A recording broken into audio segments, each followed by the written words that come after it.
जन्नत में परियों का रहस्यमय संसार।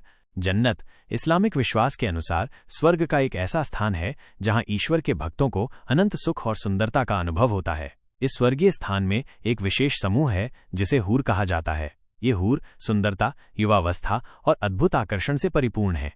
हूर की सुंदरता की कल्पना करना मुश्किल है। वे मानव कल्पना से भी अधिक सुंदर हैं। उनकी त्वचा चांदी की तरह चमकदार होती है, आंखें काजल से सजी होती हैं और बाल काले मोती की तरह चमकते हैं। उनकी हंसी मन को मोह लेती है और उनका गायन स्वर्गियों को मंत्रमुग्ध कर देता है।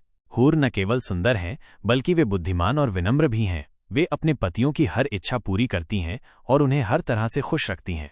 वे हमेशा हंसमुख रहती हैं और कभी उदास या चिंतित नहीं होती। हूर का जीवन स्वर्ग में सुखमय होता है। वे सुंदर बगीचों में घूमती हैं, स्वादिष्ट फल खाती हैं और स्वर्ग के नदियों में स्नान करती हैं। वे अपने पतियों के साथ समय बिताती हैं, उन्हें प्यार और स्नेह देती हैं।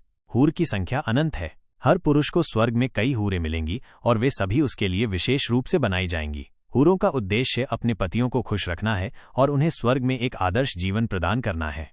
हूरों के बारे में कुरान में कई जगह वर्णन किया गया है। इन वर्णनों से पता चलता है कि हूर स्वर्ग की सबसे बड़ी आमतों में से एक हैं। वे ईश्वर के भक्तों के लिए एक पुरस्कार हैं जो उन्हें उनके धैर्य, विश्वास और अच्छे कर्मों के लिए दिया जाता है। हूरों की कहानी हमें सिखाती है कि ईश्वर का अनुसरण करने और अच्छे कर्म करने से हमें अनंत सुख और सुंदरता प्राप्त हो सकती है। ये हमें प्रेरित करती है कि हम अपने जीवन में ईमानदारी, सच्चाई और दयालुता का पालन करें ताकि हम भी स्वर्ग में हूरों के साथ एक सुंदर जीवन जी सकें।